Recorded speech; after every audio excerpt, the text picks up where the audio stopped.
но за старт, за да можам да одработам платата. Читување на функцијата која ја немаш право да покажеш, тоа не можеш да го направиш. Имам. Добро, дайте само да сте саркастични колку што дайте уште една минута сакате. реклами, а потоа да ги завршиме. Ајде, нека остане. Па тоа прашате го заев. Чека сега.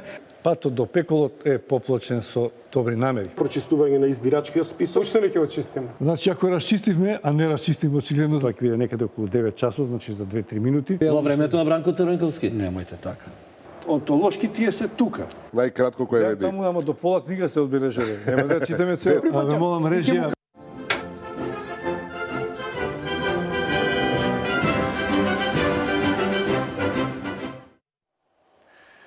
Почитувани гледачи, добро вечер во Аргументи. Телевизија Нова продолжува со серијата разговори со лидерите на политичките партии или со представници на политички партии во пресрет на изборите на 11 декември. Вечерва во Аргументи господинот Љупчо Ѓоргиевски, претседател на ВМРО Народна партија. Добро вечер, господин Ѓоргиевски. Добро вечер, благодарам за поканата и да ми честитаме на граѓаните денот на македонската национална борба, големиот празник. Вашите одваѓања се поклопи на некој начин, се организиравме, се бркавме, но ете така се погоди вашите слободни минути да бидат токму денеска на некој начин на денот или ден по одбележувањето на денот на ВМРО. Сакам само да потсетам дека вчера при доделувањето на наградите академик Вера Битракова Грозданова во поздравниот збор рече дека тој ден на создавањето на ВМРО представува стожерна точка во обединувањето на националниот, интелектуалниот и на слободарскиот дух на македонскиот народ. И така натаму, и така натаму. Дали толку години подоцна сегашнава политичка ситуација, на поделби меѓу политичките партии, па и меѓу граѓаните на леви и десни и така натаму, подсетува на еден историски момент од историјата на ВМРО?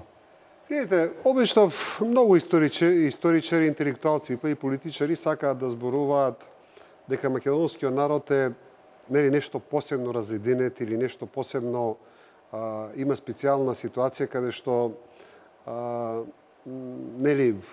заради големи кавги, заради големи поделби, разделби, не се успеале во многу цели. И најверојатно има дел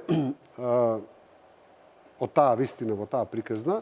И тоа не смееме да заборавиме од друга страна, пак ако ја погледнеме историјата и на сите народи, дали на Балканот или еве светски народи, ќе видите дека просто нема народ каде што нема такви поделби. Дури има народи кај што имаат многу пожестоки поделби, дури такви жестоки битки меѓу себе што практично нашите убиства меѓу двете светски војни или братоубиства, кои што ги нарекуваме, навистина дури може да се каже дека се занемарливи. Речеме само да подсетиме на шпанска граѓанска војна, кога се грабна комунисти и капиталисти, односно десничари во Шпанија, една империја ја срушија, самите поради таа идеолошка конфронтација. Да не зборуваме, еве кај нашите соседи, тука да го погледнеме примерот на соседна Србија, каде што четниците и партизаните до ден денеска ги расправаат дискусиите. Исто така и Хрватска е нешто слично, можеби не толку жестоко, меѓутоа ако ја погледнете, да речеме, расправата за изборите во Хрватска, и таму комунисти и усташи се расправаат. А еве ако ја погледнеме, да речеме, актуелната политичка сцена во Палестина, овие двете организации, Фатах и ова другата, ја заборев како се вика, исто така влегува во една братоубиствена конфронтација. Значи, очигледно, нашата приказна не е нешто специјална, не е нешто што го нема во другите простори и понекогаш можеби и се пренагласува. Да речеме, кога се зборува за тие братоубиства и за тие поделби во историското ВМРО, многу често се спомнува за тие меѓусебни пресметки, а да речеме не се потенцира моментот дека првото братоубиство се случило дури 1907 година. Значи, од 1893 година до 1907 година практично нема братоубиствен удар во ВМРО. Значи, првото братоубиство е почетокот кога Ѓорче Петров дава наредбата за убиство на Борис Сарафов. И од тогаш практично почнува циклусот на меѓусебни пресметки. Така што наречени магарешки. Па не, тука има посеб магарешките атентати се повеќе насочени против противниците, меѓутоа сега зборувам за оние самоубиства меѓу себе и убиства меѓу себе, односно убиства, нели? Така што сметам дека треба поизбалансирано да се гледа на целата таа ситуација, затоа што има и светли моменти кога имало голема соработка, имало моменти кога се пресметувале меѓу себе, меѓутоа не е ништо што него има во другите народи. Идеолошки ми се чини дека ако не е континуитет, ама и со доаѓањето на плурализмот од 90-тите години наваму, левицата и десницата, која вие по тоа време ја представувавте, како да продолжува околу тоа што се македонските национални интереси, но до степен на прогласување на предавство, се што е различно од нашата позиција сега. Тоа е можеби главниот проблем, го лоциравте главниот проблем. Многу лесно во Македонија фрче етикетата национален предавник. И од двете страни. И од двете страни, така е. И тоа се случува. Тоа го имаше и во рамките на комунизмот доста, меѓутоа мислевме ќе заврши таа тема. После едноставно си продолжи и новите генерации на политичари ја фатија таа шема и продолжи до ден денеска, така што секој што различно мисли, секој што гледа на друг начин на проблемите, веднаш се прогласува за предавник. И тоа е можеби... Сметате дека нормално е тоа, дека може така да се продолжи? Па можеби дека тоа е нешто што пречи. Сметам дека можеби таа етикета национален предавник некако многу лесно се дава во Македонија, затоа што ние имаме, да речеме, навистина како мала држава и мал народ се соочуваме со многу големи предизвици и не значи дека ако луѓето гледаат решение на еден начин или на друг начин, треба на некој да се залепи етикетата предавник. Дури она што е многу интересно, таа етикета се залепува дури кога има некоја внатрешна пресметка, дури кога не е врзано со нешто што е национално, етикетата предавник многу брзо се дава. Можеби тоа е нешто поспецифично што го нема толку многу кај другите народи, барем на Балканот, она што активно го следам. Ова е да го ставаме контекст на изборите кои предстојат, кои што ќе завршат на некој начин.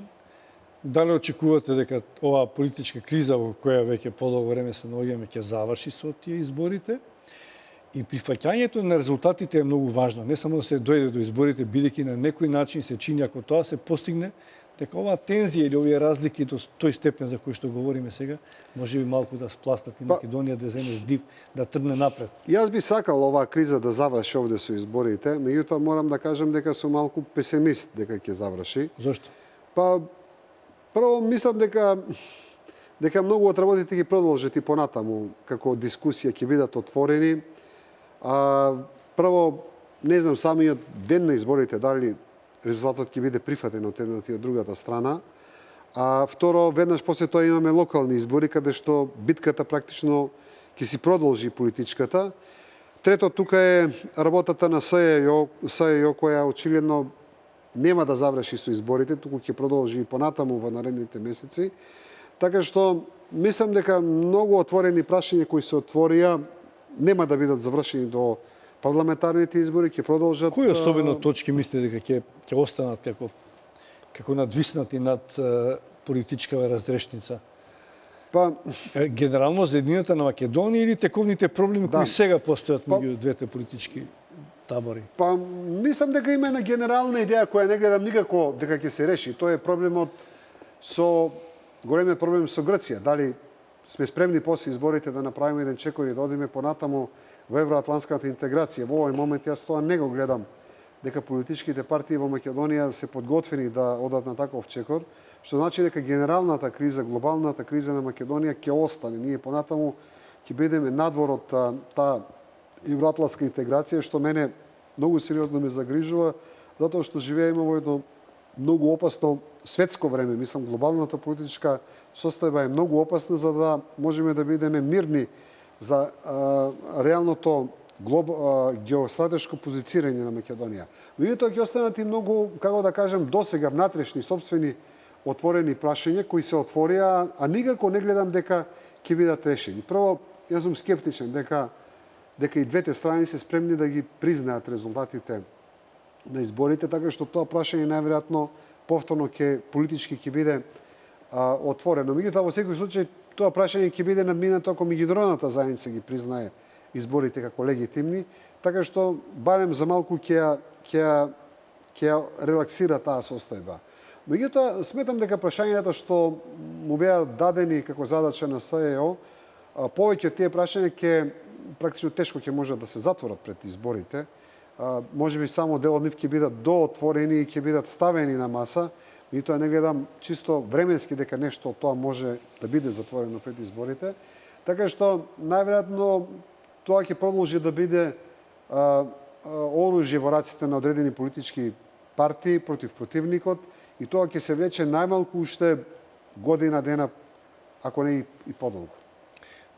Уште сега веќе постојат обвинувања дека таа е проопозицијска, дека нивната вклученост, особено сега во овој период пред изборите, е во функција на кревање на рейтингот на СДС, барем така од десните, од ВМРО ДПМН и од коалицијата, таму доаѓаат такви обвинувања. Мислите дека таа се вклучува во некаква политичка битка или се работи работата за која што сите политички партии во собранието им дадоа задача? Гледайте, јас кога станува збор за СЕО, постојано велам дека во принцип јас се поддржувам нивната работа, ја поддржувам кој што ја поддржуваат и четирите политички партии, нели, независно што нели ја критикуваат работата на СЕО, како што сум чул до сега, сите четири политички партии што учествуваа во Преждевскиот договор и понатаму продолжуваат формално правно да ја поддржуваат нели СЕО. Во таа насока нели останува она што неколку пати досега сум кажал, дека сметам дека основната задача на СЕО за која беше формирано е да го реши правичниот проблем, а тоа е кој снимал и кој ги злоупотребил снимките. Тоа од самиот почеток кој излегоа така наречените бомби, значи го кажав и до ден денеска не сум го сменила своето мислење дека Македонија мора да расчисти кој е тој што снимал, кој е тој што ги злоупотребил тие снимки, затоа што има тука повеќе нивоа на злоупотреба на снимките. Да речеме, само значи, една работа е дали снимала власт. Друга работа е дали луѓе од старите структури се уфрлиле, па заедно со снимањата на власта ставиле дополнителни броеви, што практично ја прави ситуацијата во Македонија доста, нели, како да кажам, специфична, нешто што не се случувало во ние на друга држава. Трета димензија, имаме ситуација што ако да речеме во кабинетот на премиерот или на некој министер, самиот тој се организирал да има снимање, затоа што тука доаѓаат одредени нели амбасадори, доаѓаат одредени политичари, што е според мене нелегитимна работа ако министер или премиер или председател на држава оцени дека треба да снима, да речеме, разговор со некој политичар. Да речеме, ќе биде несимпатично и неморално ако е тоа разговор со некој гостин од Македонија, нели, ако е, да речеме, политичар од Македонија, затоа што после, нели, може тоа да биде злоупотребено. Меѓутоа, ако е разговор со министер од странска држава, ако е со амбасадор од странска држава, ако е премиер со нели од странска држава, тогаш не знам колку е тоа законски фундирано, меѓутоа морално и политички не е нелегитимно, затоа што нели сепак се водат сериозни политички разговори. Сега, ако тие снимки од страна на власта не се нигде злоупотребени, а некои од службите ги има тие снимки, значи тоа е веќе нели нова специфика на целата таа ситуација. Затоа сметам дека македонската јавност треба дефинитивно да го расчисти тој проблем и после тоа да ја смениме законската регулатива, да донесеме со нови казни, со нови правила, со нови елементи на методика како се до тоа да се работи, за да еднаш за секогаш ја ставиме таа нели проблематика на страна и навистина се чувствуваме дека живееме во многу подемократско општество. Добро, предлагам да направиме тука една мала пауза за овој дел како влез во политичкиот комплекс на прашања кои го подготвивме за вечера, а потоа продолжуваме со овие теми.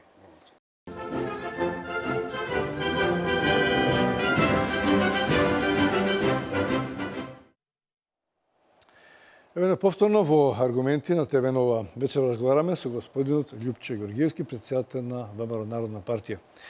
Господине Георгиевски, ајде малку за вас, лично и за партијата.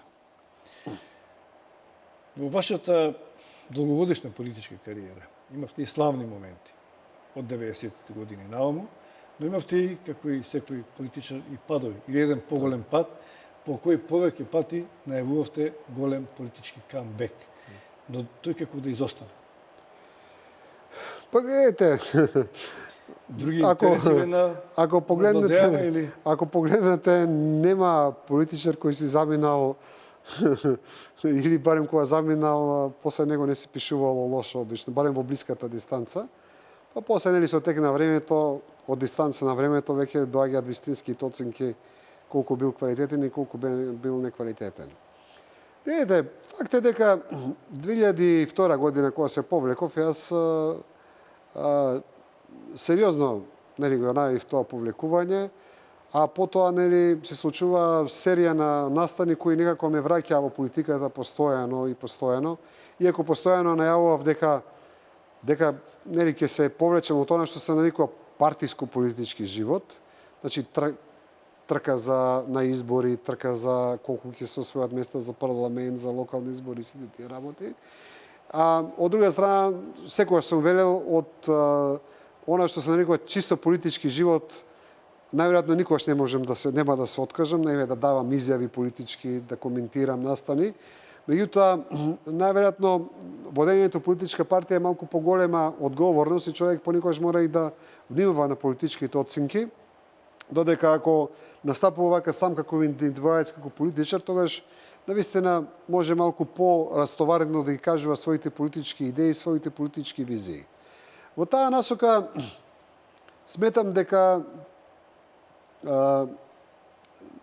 во делот на дневно партискиот политички живот, овој пат не најавувам некој голем камбек, туку напротив, само кажуваме дека ние сме тука, а им оставаме на македонските граѓани да оценат дали на еден друг начин ќе гласаат за нашата политичка опција или нели делот со кој ќе продолжиме да работиме. За мене е важно да го потенцирам оној дел дека на себе гледам како, независно дали како ВМРО Народна партија или како како поединец, гледам на некој кој ја збогатува демократската мисла во Македонија.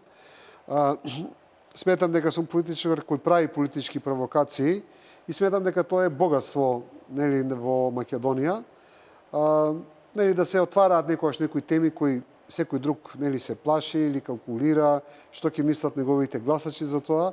Јас постојано истакнувам работата, истакнувам поединот од раните 90-ти години, дека правиот политичар треба да креира јавно мислење, независно од тоа што дали ќе трпи негативи година, 2, 3, 4, ако смета дека е исправен во својата политичка визија, дека неговата идеја ќе дојде на површина. Вие се сеќавате,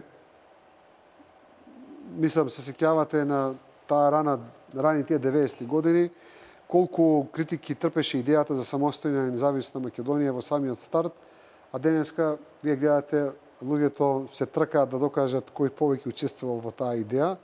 Од аспект на некаква сатисфакција, тоа можам да кажам дека е голема работа. Понекогаш ми пречи кога луѓето се обидуваат да ја минимизираат мојата улога во раните 90-ти години, независно дали за самостојна или во функција на формирањето на ВМРО, ДПМН во тоа време. Меѓутоа, повеќе ми се интересни, отколку што имам желба да влегувам во некакви кавги, во некакви расправи и едноставно велам дека има доволно докази, има доволно аргументи, има доволно вестници, медиуми, кај што може да се навратат тие кои се заинтересирани да видат кој каде беше во таа рана 90-та година. Господин Георгиевски, од она што гледам по вашите настапи во медиумите, вие секогаш сте драго примен како соговорник, од кој што новинарите имаат често да прашуваат и за вашето минато од политички аспект, бекграунд и за она што го планирате во иднина, така и веројатно ќе биде и сега. Сакате да креирате јавно мислење, но споменавте два аспекта. Сега постојат политички аналитичари, политиколози, експерти. Доаѓате како експерт или сте заморен од водење на една политичка партија која сега имате. Рековте дека е малку потешко да се води политичка партија и поодговорно, па вие ја водевте кога беше најтешко, најголемата политичка партија и не ви беше тешко. Дефинитивно. Знаете што, сега е малку чудно, неамбициозно да влегувате во политичка битка. Влегувате, ќе одите на избори или не одите? Да, дефинитивно ВМРО Народна партија оди на избори. Сега ме прашам, одите како Љупчо Георгиевски или одите како ВМРО Народна партија? Одиме Голема разлика како ВМРО Народна партија. Дефинитивно како ВМРО Народна партија одиме. Со тоа што нели тука еве и да кажам дека извршниот комитет баш на вчерашниот состанок донесе одлука да се почнат разговори со третиот блок. Значи, во таа насока ќе видиме во наредната недела дена како ќе се финализираат тие разговори. Секогаш остава мала резерва затоа што имам големи искуства во тие преговори, договори со коалициите. Знаете, некогаш има желба, има волја, меѓутоа работите ќе запнат кај техничкиот дел. Меѓутоа, еве, тоа е одлуката на ВМРО Народна партија. Најверојатно, ако се појавиме, ќе се појавиме во коалиција со третиот блок. Тоа е ваша одлука или одлука на извршниот? Сега, практично, ова е трократно поделени во... Ова е инспирирано најверојатно тоа спекулација овие 2 дена што постојат во Македонија. Знаете што можам да ја кажам? Вистината? Гледайте, да, вистината. Малку позицијата на ВМРО Народна партија беше детерминирано определена од фактот што во Македонија не се случи Македонија да биде една изборна единица. Значи, повторно ќе се оди со Македонија 6 изборни единици и од тука мислам дека е оправдана потребата и на нашите раководители и на нашите членови. Факт е дека ВМРО Народна партија скоро од 2002, тоа се добри 14 години во опозиција и луѓето имаат потреба, нели, да се најдат во некоја партија, односно во некоја структура која ќе учествува во формирањето на новата влада. Ние не сме како некои политички партии да создаваме лажна амбиција дека сами ќе победиме на изборите, далеко сме од тоа. Реалисти сме, си го знаеме нашиот опсек колку може да бидат гласачи. Меѓутоа, во секој случај, ако Македонија беше една изборна единица, мислам дека ќе имавме големо единство внатре во политичката партија да одиме сами. Мислам дека тоа расположение на нашите членови воопшто не беше дискутабилно и сметавме дека преку една изборна единица ќе можевме да собориме за 4 до 5 пратеници. Вака досега што покажува тој изборен модел? Покажува дека ние можеме да освоиме 30-40 гласа, на крајот повторно да немаме ни еден пратеник, што навистина на некој начин не депримира како политичка партија. Како што се случило досега. Како што досега неколку пати се случи. Во таа насока иднината на партијата е под уште големо прашање што веднаш после парламентарните избори ќе има локални избори. Наша идеја исто беше тие заедно и дадовме соопштение за тоа да има заедно парламентарни и локални избори. Повторно големите политички партии го одбија и тој предлог. Така што мораме да направиме проекција веднаш сега што со парламентарните избори и што веднаш после изборите кои почнуваат практично на денот. Кога дали имаме сила, дали ќе имаме едноставно финансиска, материјална, меѓутоа и нели она што се нарекува логистичка сила да ги оствариме 2 изборни циклуси едни по едни. Во таа насока можам да кажам, не е за крај, затоа што деновиве тоа излезе на површина, во нашата политичка партија се појавија, можам да кажам, 4 блока дури. До 4, дури до 4. Едниот бев јас со едно мало малцинство кое веревме независно што е и оваа ситуација, да одиме сами па да ги измериме силите, да знаеме да се легитимираме, да се позиционираме, да им кажеме на луѓето тука сме повторно сами, гласајте за нас. Ако сметате дека можеме да ја збогатиме демократијата, ние сме тука да бидеме ваш репрезент. Меѓутоа, очигледно тоа остана во големо малцинство. Вториот блок, сега не по сила, туку кажувам, нели, нели, во временски период, како опции, значи беше да се оди во коалиција со СДСМ. Значи ние имавме еден блок кој навиваше да одиме во коалиција со СДСМ, во така наречената, нели, голема коалиција која се прави. И тука некако партијата 2-3 месеца беше во лер, чекавме што ќе се случи со таа голема опозицијска, нели, сила која треба да се формира, за да на крајот ни беше кажано дека во СДСМ, нели, процениле дека нема да прават таква голема коалиција и едноставно тоа беше исто така едно второ разочарување. Третата опција која исто така морам да кажам дека постои во ВМРО Народна партија, тоа се луѓе кои заговараат одење на избори со ВМРО ДПМН и тие исто така како што луѓе разговараа со СДСМ, имавме луѓе кои разговараа со ВМРО ДПМН. Тие донесоа една понуда од ВМРО ДПМН која од страна на извршниот комитет, буквално и од сите, дури од оние што беа противници, беше оценето дека таа понуда е доволно фер и од технички аспект има доволно основа да се влезе во таа коалиција со ВМРО ДПМН. Меѓутоа, тука, за жал, превладува некои стари емоции. Повторно се сведе дискусијата не на прагмат, туку на како било во минатите 10 години, кои какви искуства имал. И на тој начин морам да кажам дека таа опција практично беше надгласана и на крајот остана само последната, опција која практично изгласавме, тоа е да се оди, односно да се почнат разговорите со третиот блок. Така што, еве, сега тоа го имаме. Некако стално си ја мачите душата пред секои избори. Бевте и со СДСМ, бевте и сами. Еве, сега имате две понуди директни со ВМРО ДПМН и со оваа десна коалиција опозицијска. Вие се третирате како опозиционер сите овие години.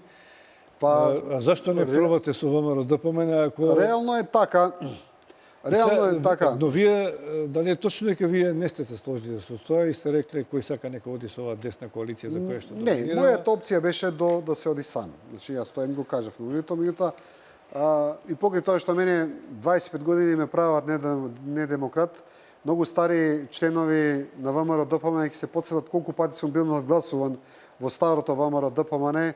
Едно од тие големи грешки беше кога се залагав, кога беа председателските избори тогаш со Борис Трајковски и Тито Петковски, тоа беше 99-та година, така? Да. Тоаш отворено се залагав дека треба да го подржиме Тупурковски да биде председател, а ние да се повлечеме еден чекор назад од таа битка.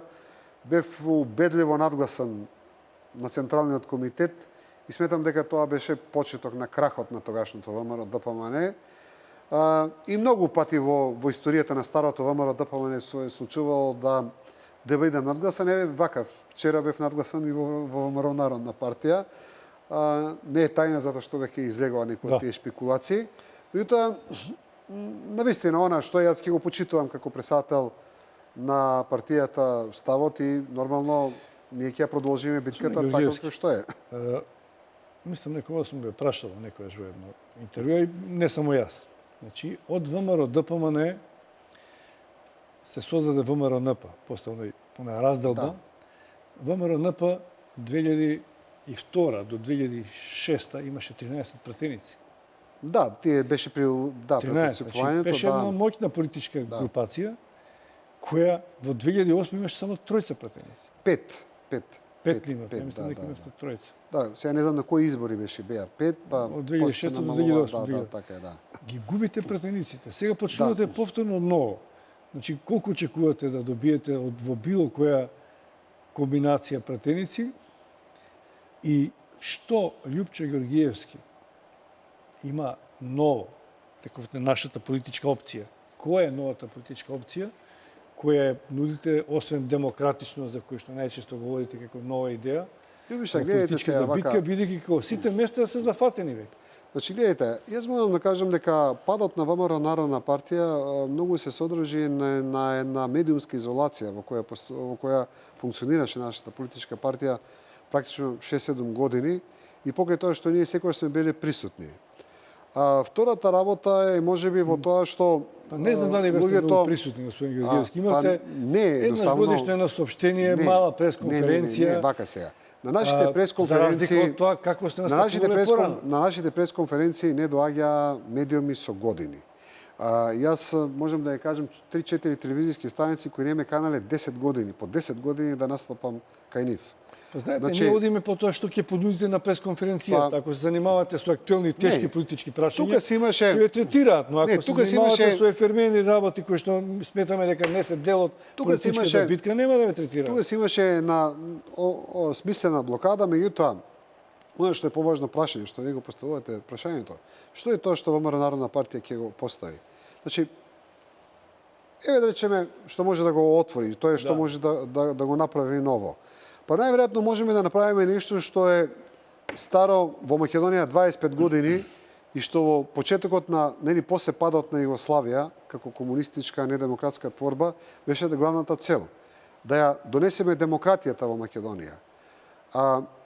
Љупчо Ѓорѓиевски, не знам, можеби аналитичарите не се занимаваат со тој проблем, меѓутоа е пример на борба за демократија.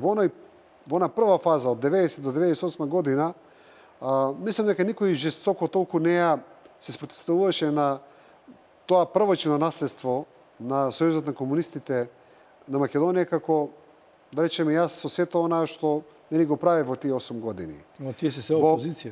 Да, тие се во опозиција. 10 години се. Второ, примерот, значи денеска кога зборуваме Македонија, еве гледам на целата опозиција, велат на Македонија и тие го поставуваат целата демократија, така, нели?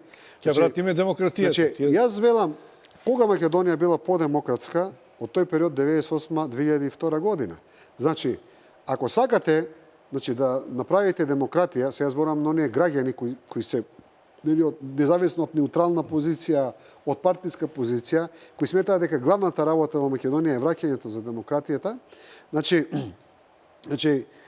зошто има потреба да измислуваат топла вода, кога тоа го има еднаш во Македонија? Значи, со кој да дискутирате денеска, ќе ви каже дека тој смета дека периодот 98-2002 година беше најдемократскиот период во Македонија. Независно од тоа дали, значи, сите медиуми беа против власта. На никој новинар од власта не му е правен притисок. Да не зборувам за фирмите, да не зборувам за граѓаните, да не зборувам за поединците. Значи, еве, тоа е нешто, да не зборувам како личност, сум покажал дека сум демократ по, не знам, по 5-6 крупни работи. Ќе ве подсетам раната 91 година кога бев подпредседател на председателот, од принципиелни причини си дадов оставка. Не сум правел коалиции затоа што сум сметал дека се непринципиелни коалиции. Сум бил во опозиција 8 години. 2002 година честно го признав поразот, си заминав. Како морален долг се повлеков и од ВМРО ДПМН затоа што сметав дека тој што ја губи партијата, тој што ја губи изборите треба да се повлече од местото председател и на ВМРО ДПМН. Значи, сум направил серија на постапки, серија на чинови кои сметам дека ако вие еве сега направите анализа, ајде да ги видиме демократските постапки на оние политичари што ги знаеме од 90 до 2016 година, можам да ја кажам слободно дека сум прво место, па после имате 10 празни места за да го најдете вториот демократ. И она што јас постојано го велам. Значи, во Македонија мене ми е жал што на овие граѓани во Македонија не им треба само демократија. Може во меѓувреме додека вие не сте присутни на политичката сцена, некои други потреби им се појавиле, кои што ги конзумираат. Тоа е апсолутно. Значи, но се сеќавам дека за волја вистината на едни од изборите имате и сериозни економска програма што и сега може да е компетитивна. Дали се подготвувате и од економски аспект, и од политички? Она што сакам, Љубиша, да го кажам и што сакам да им го отворам на граѓаните и што можеби многу од граѓаните, еве да речеме, не сакаат да го прифатат и можеби затоа и гласаат, е тоа што јас секогаш сум политичар кој им ги кажувам вистините право во очи, им ги кажувам тешките работи преку кои мора да преминеме. Без повеќе години се обидувам на граѓаните во Македонија да им објаснам дека проблемот со името кој денеска го имаме со Грција не е толку комплициран и не е толку драматичен како што некој сака да ни го представи во Македонија. И од друга страна, колку и да е тешко, дека мораме да го направиме чинот и да одиме кон евроатлантската интеграција. Значи, она што сакам да го објаснам и овој пат, и она што постојано го зборувам и можеби останувам недоволно разбран, ние не можеме Македонија да ја изолираме од геостратешката наша позиција, значи и од процесите кои се случуваат во светот и во Балканот. Вие погледнете да речеме еве сега што во Македонија може да се случи. После 4 години ниту ВМРО ДПМН, ниту СДСМ ќе го направи чекорот со Грција за да влеземе во Европската унија и во НАТО. После 4 години ние ќе имаме ситуација кај што Србија, таа веќе преговара со Европската унија, ќе влезе во Европската унија. Имаме ситуација кај што најверојатно и Црна Гора и Албанија ќе влезат во Европската унија и најверојатно ќе останеме само ние и Косово на релативно ист статус. Сметам дека тоа за мене е недозволиво и од аспект на безбедноста на нашата држава, а да не зборуваме од аспект на економијата на нашата држава. Не знам, ние губиме страшни милиарди инвестиција, а сега не можете да кажете дека не е неважно во овој процес и во овој свет и, значи, зошто патриотизмот не го свртиме на еден друг начин? Дајте да бидеме финансиски, економски јаки, па да видите дека патриотизмот ќе ни биде на многу повисоко ниво и многу полесно ќе ги решаваме крупните национални проблеми, отколку да бидеме сиромашни и немоќни. Значи, сакам да дадам една друга перспектива, еден друг поглед на работите, затоа што сметам дека недоволно се учиме од нашите историски грешки, ја наценуваме нашата позиција и големина и не сакаме да се соочиме со реалноста во која денеска светот живее. Вие подолго време ја памтите геополитиката. Јас многу добро ги памтам последните 10 години од биполарниот свет комунизам и капитализам.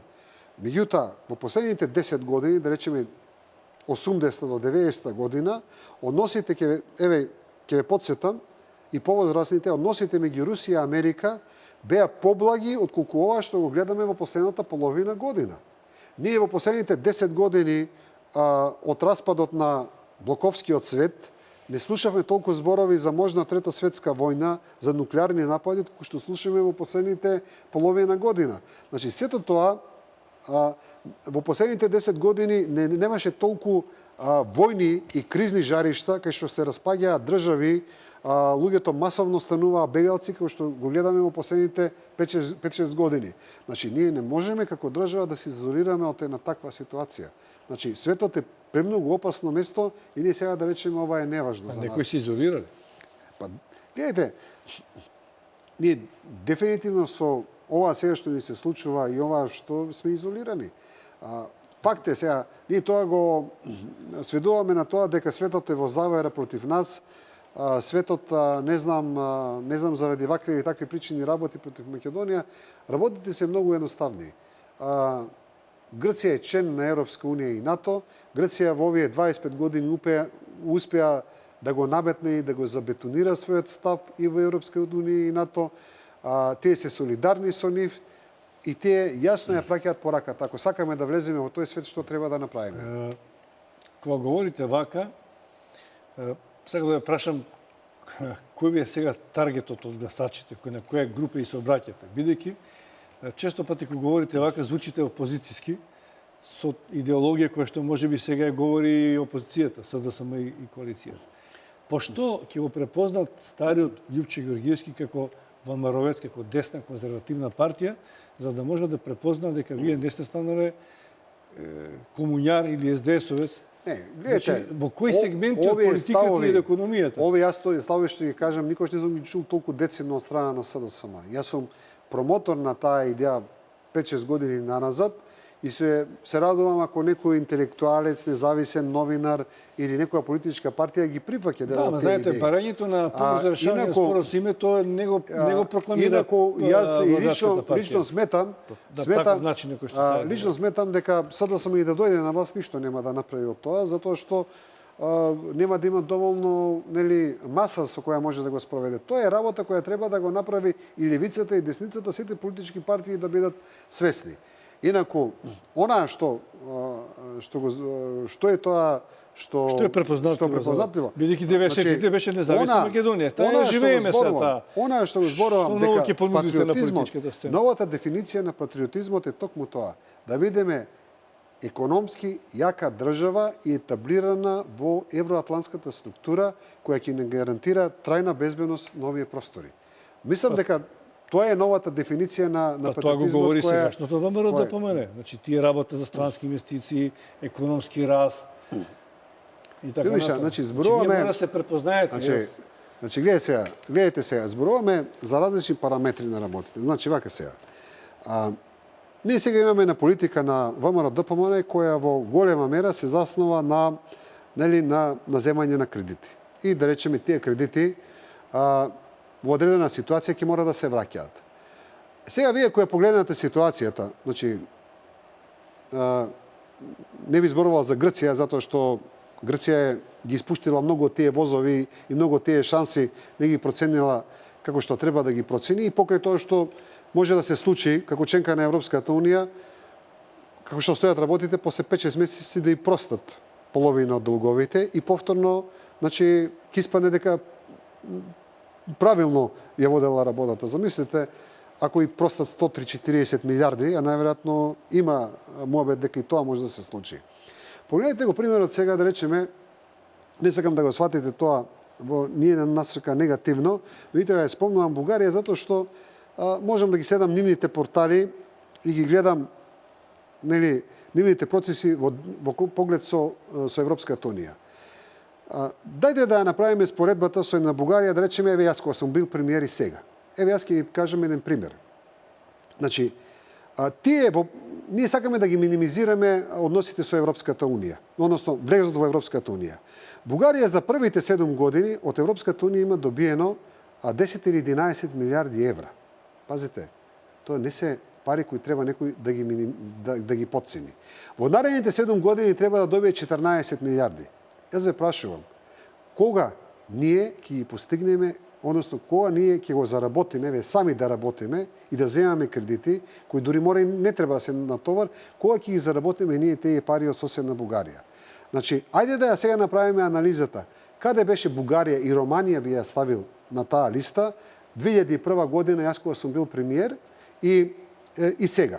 Ќе ви кажам неколку примери. 2001 година бев на конференција во Букурешт. Во Букурешт, во центарот на градот немаше струја. Во тоа време главен проблем беше дека во Букурешт имаше од страна на европски амбасадори сум слушал 5000 деца оставени од родителите. Европската унија им дава пари да ги згрижат децата, политичарите ги крадаја парите од сирачињата кои им беа давени и децата буквално беа по улицата, можевте да ги видите тие сирачиња. Ќе се потсетам на еден пример. 2001 година имаше тендер за еден пат во Бугарија, каде што главни фирми кои беа на тој тендер беа Маврово или Пелагонија од една страна и Гранит. И Маврово и Пелагонија и Гранит се борија кој да го добие градењето на тој автопат во Бугарија. Денес, после 10 години, во Бугарија има 10 поголеми фирми и од Маврово, и од Пелагонија, и од Гранит, и тие прават автопатишта во Србија и на целиот Балкан. Значи, да не зборувам, за 5 милиарди ние даваме субвенции на земјоделците. Ги даваме од буџетот на Република Македонија. Во истата таа Бугарија, Романија, земаат 5 милиарди евра субвенција, меѓутоа од Брисел доаѓаат. Ние градиме патишта со кредити. Таму градат автопатишта од пари од Европската унија. И да не зборувам за стотици други примери, кои едноставно, ако ги отворите порталите, тоа исто почнува сега да го прави Хрватска, после 3 години ќе го прави Србија. Значи, ние по автоматизам ќе заостанеме економски. Значи, ние можеме да се бориме до негде, можеме да го следиме чекарот. Меѓутоа, нашата Значи, нашата дефиниција на заостанување на економијата е дефинитивно, значи, утврдена. Пазете сега. Оној кој произведува сирење во, еве да речеме, во Благоевград, денеска го товари камионот со сирење и кај сака може да го продаде сирењето без никаква декларација во Рим, во Виена, во Берлин. Утре ќе се потпиша договорот со Канада. Значи, истото тоа сирење може преку брод да го однесе во Торонто. До крајот на едната година ќе се потпише договорот со Америка. Значи, цел пазар на Америка ќе ти биде отворен. Ние не можеме да кажеме дека таа работа во економијата треба да се ни. Пазите сега еден момент кој никој во Македонија досега не го прокоментирал. Сега и нудат на Бугарија да влезе во во еврото. Знаете дека влезот на Европската унија, односно во еврото, на левот, на еврозоната, ќе оди заедно со тоталното отпишување на сите долгови на Бугарија кои ги има. Значи, тие може да се случи последна година нула долгови да имаат, десетина милиарди кои сега ги имаат да бидат отпишани. Значи, истото утре ќе го прави Србија, ќе го прави Хрватска, Романија, Албанија ќе го прави, Црна Гора ќе го прави. И ние сега велиме Европа не е ништо, Европа пропаѓа, не знам сите тие приказни што ги слушаме. Значи, мене ми е жал што таа евроатлантска интеграција некако повеќе стана форма, а не, значи, борба за која треба да се бориме. Имате вие економска програма за која сега говорите? Имате нешто со што ќе настапувате на овие избори, со што ќе ги привлекувате граѓаните? Прво, значи, дали имате како ќе го пласирате тоа, освен по телевизиски интервјуи кои што можеби ќе секнат, може ќе ги има, ќе ги нема, или повторно ќе ве мразат или нема да ве мразат одредени медиуми, значи тоа што го говорите треба да дојде до гласачите. Ќе имате митинзи, имате ли нешто што ќе нудите како платформа? Во рамките на, значи вака сега, она што се однесува на програма, таа програма сигурно ќе постои и ќе биде напишена. Меѓутоа, она што јас го имам како искуство на премиера еве 4 години, сега не зборам како некој теоретичар, значи економската програма на една влада не е нешто што вие ќе го напишете и сега, значи, ќе се држите за него и ќе речете ова, не, значи, ние ви го гарантираме дека ќе го направиме. Економската програма е реално соочување со буџетските средства, со силата на економијата која ја гледате на дневна база. Реално решавање на проблемите на дневна база. Реална борба да им помогнете на конкретни фирми во конкретна ситуација. Значи, јас во првата недела која дојдов, се сеќавам на Минчо од Железара, му фатиле некој брод, те знам некое железо, кое дали беше од некоја друга држава, он го пријавил дека од Македонија и му беа ставили некои забрани.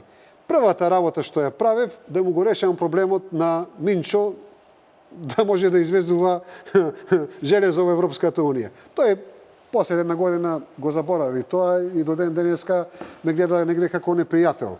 Меѓутоа, најдете колку такви ситуации сум имал на конкретни луѓе, на конкретни личности, во конкретни бизнеси да им ги решаваме проблемите, да им ги решаваме ситуациите. На тоа ви велам. Значи, тоа е, значи, економската политика е дневна политика. Втората работа е да направите некои глобални чекори со кои можете да го да дадете ветер на целата оваа ситуација. Сметам да речеме доволно е внатрешно македонскиот економски простор да се релаксира. И сметам дека економскиот потенцијал на македонските бизнисмени барем 3 пати ќе го видите вие во поголема светлина отколку што е сега. Трето, димензијата на евроатлантската интеграција. Исто така самата по себе ви носи бизнисмени и ви носи бизнис кој може да биде ставен на една друга димензија. Промовиравме една идеја неодамна која сметам дека може да се оствари. Секоја општина, односно секое село општина во Република Македонија, не знам дали успеавте да го видите тоа. Значи јас ви уверувам дека оваа идеја, ако се реализира, ние ќе направиме мини револуција на илјадници села кои постојат во Република Македонија и тоа многу конкретно. Значи, денеска во Македонија селата се, значи, буквално не се економски фактор, не се економски субјект. значи немаат жиро сметка. Значи вие ако сега најдете некој бизнесмен и вели сакам во ова село да им поклонам 100.000 евра и луѓето да си ги поделат или што сакаат да направат, не можете да го направите тоа. Значи дајте да го погледнеме принципот на Европа. Значи утре ќе влеземе во Европската унија, таму има неколку милиарда евра фондови кај што селата буквално сами конкурираат за, да речеме, да го направат едно село кое е препропаѓање, да го направат етно село. Значи, сметаме дека ова може да направи мини револуција во економскиот сектор и да решиме еден проблем кој остана од последната битка на децентрализација во Република Македонија. Јас сум уверен дека и албанските села ќе бидат задоволни од една оваа политика и македонските села ќе бидат задоволни и ќе имаме, да речеме, дори мултиетничка релаксација на просторот во Република Македонија. Значи, имаме такви серија на идеи од некои на кого му се обраќате, господин Георгиевски? На граѓаните на Македонија. Чекайте, ама вие не сте било кој. Значи, СДС точно знае кај држи митинзи на кого му се обраќа. Има своји подржувачи, кои што се СДС од секогаш. Има мала група, се разбира, да се дое на власт, треба и неопределените да се анимираат и активираат. Но вие сте Љупчо Георгиевски, кој што во 90-та бил десна партија, која што говорил нешто што левите не може да го помислат. И сега, знаете што, имате подржувачи кои што сте мислат дека ние сме старите ВМРО-вци, Љупчо Георгиевски е стариот ВМРО-вец, ке ни понуди нешто патриотизам. Нуждите економија. Љубиша, значи треба да очекувате или да ве следат или имате нов таргет. Во Македонија има толку еволуција на идеологијата, на политиката, на политичарите, што сметам во принцип дека не е лошо. Меѓутоа, јас така се гледам дека, значи, јас со оваа програма не се обраќам само на десната структура, напротив, сметам дека значи, тоа е нешто што води кон центарот. Значи, има многу и независни граѓани кои, да речеме, ќе се препознаат во една ваква идеја, ќе се препознаат во една ваква програма. Значи, еве, ако, да речеме, треба да најдем некаква и ова дефиниција, сепак тоа е еден, да речеме, центар десно. Зошто мислите дека ве бараат ова нова групација на мали десни партии токму вам? Зошто се тие десни? Зошто тие бараат со работа со вас, бидејќи вие не звучите многу десно? Има, да речеме, и партија, да речеме, Павле Тројанов е сепак повеќе кон центарот, да речеме, така. Да, тоа е малку као... Да, така, значи сепак во таа коалиција, ако се оствари таа коалиција, сепак можеме да зборуваме дека има различни партии со поразлични идеи, да речеме, има и некои што се поекстремно национални. Јас не им се мешам во нивната програма, во нивниот дел, меѓутоа, нели, јас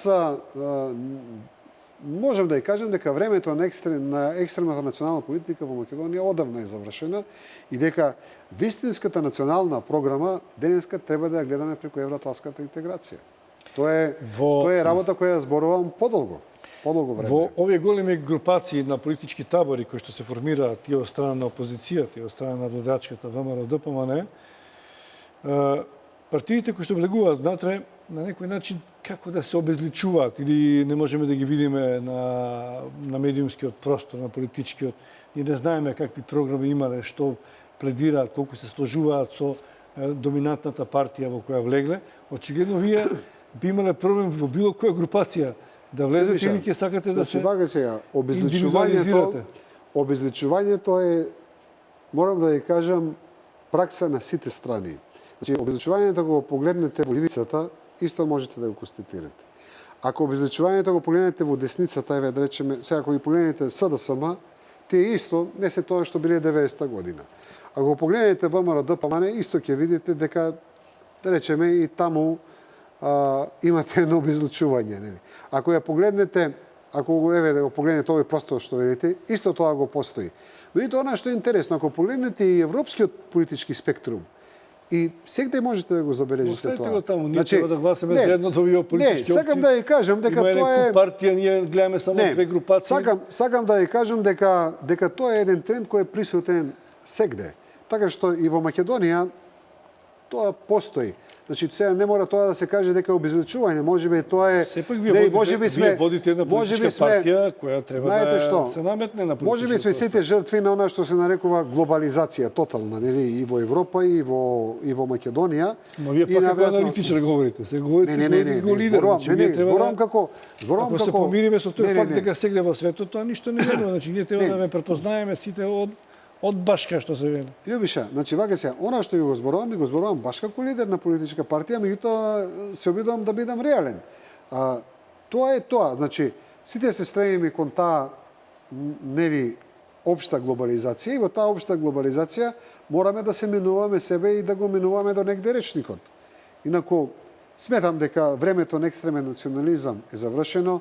Македонија е самостојна и независна Македонија. Нели, тоа е факт, тоа постои, сега треба да го градиме внатрешниот живот. Добро, да направиме уште една пауза за реклами, а потоа во третиот завршен дел завршиме со некои прашања кои ги предвидовме. Одиме со реклами.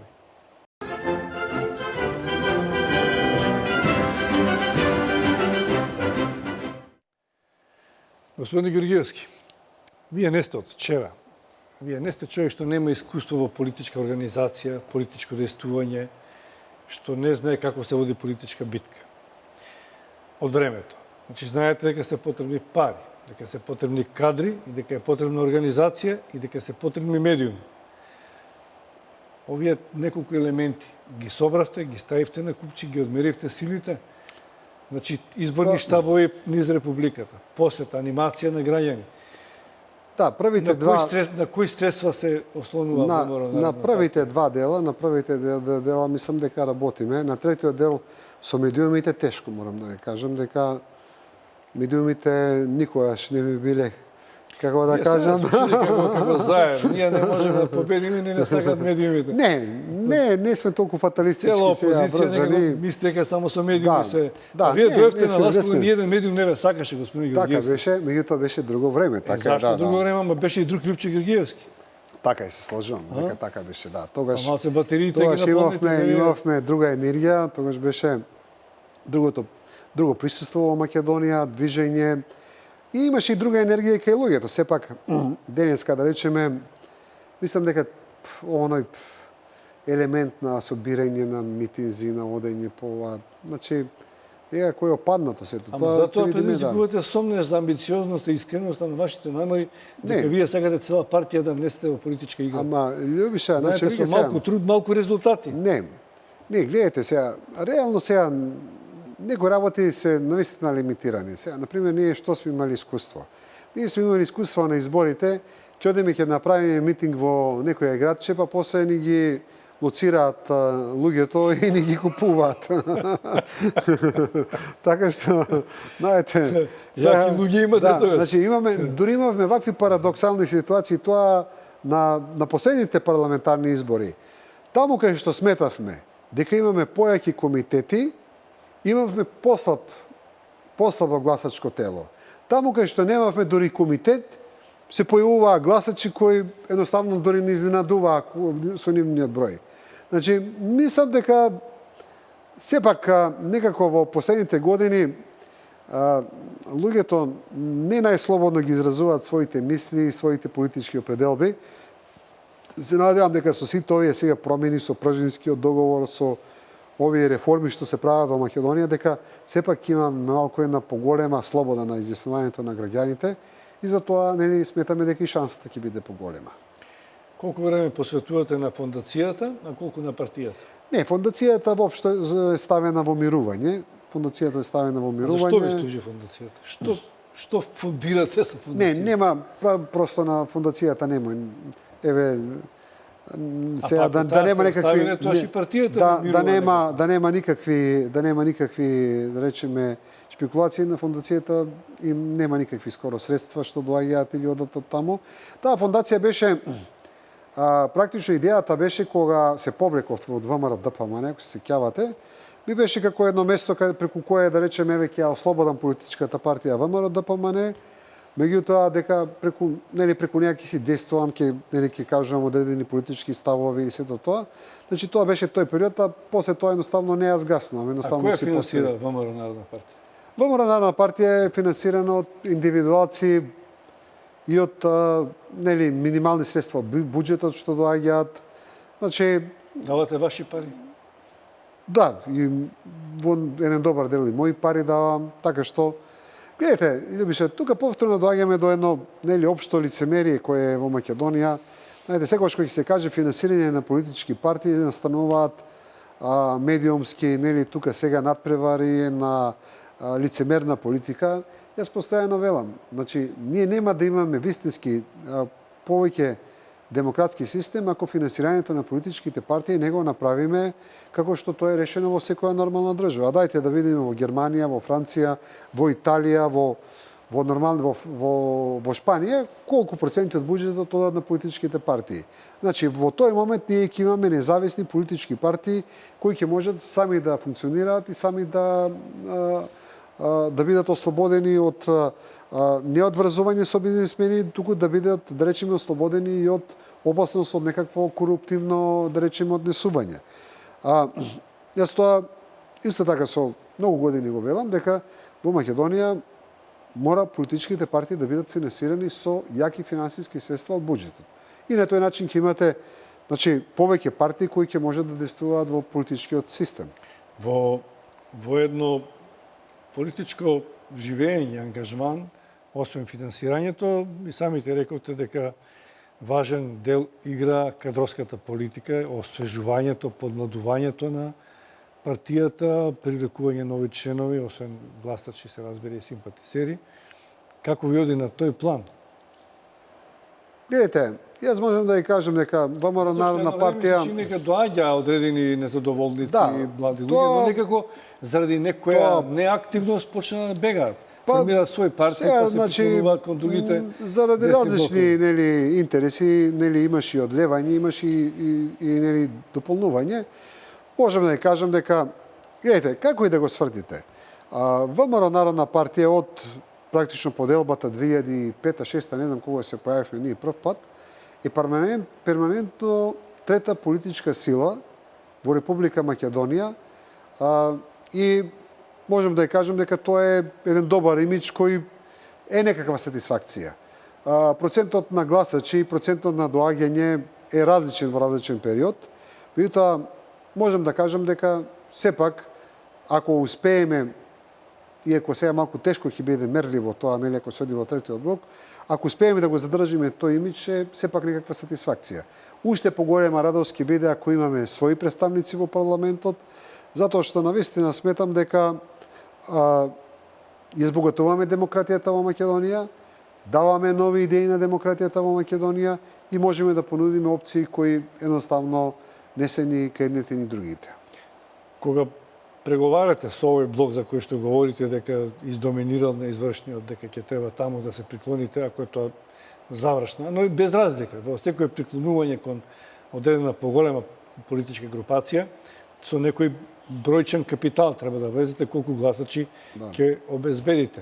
Па оттаму и пазарењето на тие листи, колку ќе имате ваши, а колку другите. Па тоа е некој принцип кој важи во формирањето на сите коалиции до сега. Колку влегувате и добро како имидж на ВМРО, веројатно привлекува една маса на луѓе. Мислам дека тоа е работа сега која доправа ќе треба да се дефинира во оваа недела.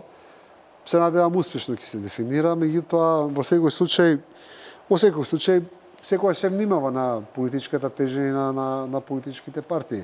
Тоа е нели основа и за формирање на влада. Утре формира влада, тој што ќе има највеќе пратеници. Ама некако не ви е кеф ова секое групирање кое што е недефинирано, така ми се чини вас ви стои. Гледате, не знам како тоа го осетив се.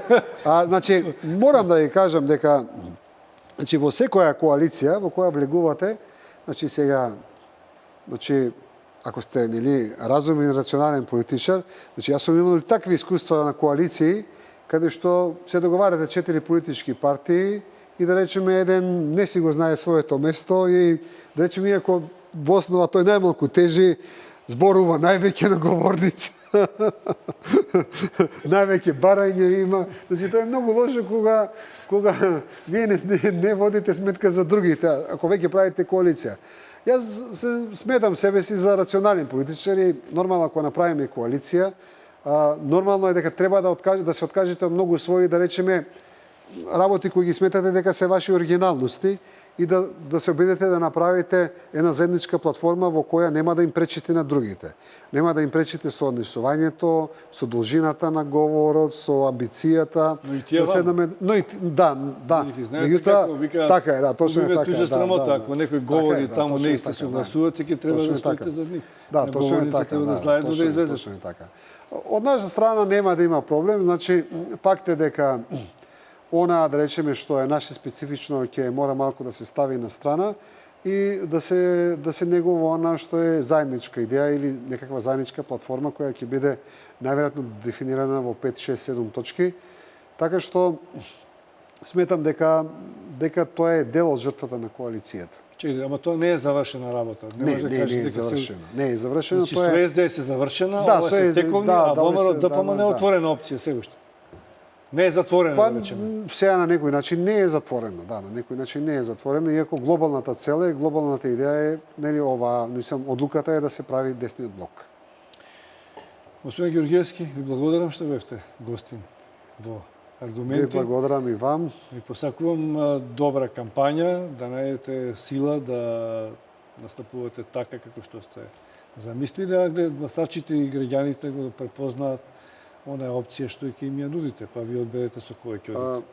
Мислам дека овие избори се многу важни и заради она што сите ние сметаме дека треба да биде завршување на криза и ние ќе го дадеме нашиот скромно, нели, присуство во целата таа работа за да што поскоро се заврши оваа ситуација, затоа што јас постојано потенцирам дека сметам дека во светот денеска се соочуваме со многу глобални предизвици и Македонија мора да биде поспремна за да ги пречека тие глобални предизвици. Уште едно само прашање. Знаете, политичар со долго искуство има и позитивни елементи за него и негативни. Уместноста ќе биде да се предочат оние позитивните, иако овие стално ќе се влечат зад вас и некои други политичари со кои што сте имале и спротивставени ставови, го носат тоа бреме на... Па гледате, во можеби предноста е што во оваа политичка битка нема многу политичари кои нели може да кажат дека јас сум 100% чист. И сметам дека значи имаме сега дефинитивно политичари, многу практично сите политичари ќе бидат избачкани со многу, како да кажам, флеки. Меѓутоа, тука се граѓаните на крајот нели да пресудат и да измерат, нели. Тие сепак секогаш го имаат последниот збор. Ви благодарам на учеството во Аргументи и вам, почитувани гледачи, ви благодарам на вниманието. Довидување и пријатно.